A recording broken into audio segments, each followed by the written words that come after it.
This experiment demonstrates the electrospinning of nanofiber scaffolds for extracellular structures of cell support, in vitro and in vivo. Begin by choosing a polymer, solvent, and collector geometry suitable for the desired type of nanofibers. The most important step of this process is to determine the critical entanglement concentration above which it is possible to form fibers. Next is to tailor the system to produce the diameter, density, and alignment of fibers desired. Electron microscopy indicates the different kinds of fibers that can be spun.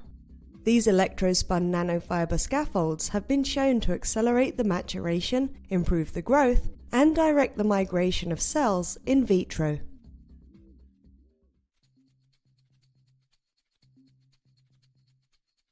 Generally, individuals new to this method will struggle because electrospinning can be a finicky process.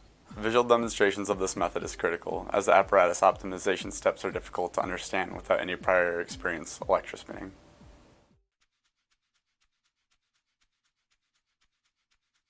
When choosing a polymer and solvent for electrospinning, consider characteristics like biodegradability, thermoplasticity, and cross-linkability with your eventual application in mind.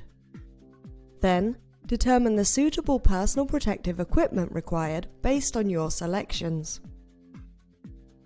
Next, select a substrate to collect the nanofibers on, such as glass, plastic, metal, or silicon wafer. Now choose the collector geometry. Randomly aligned fibers are collected on stationary plates, while aligned fibers can be collected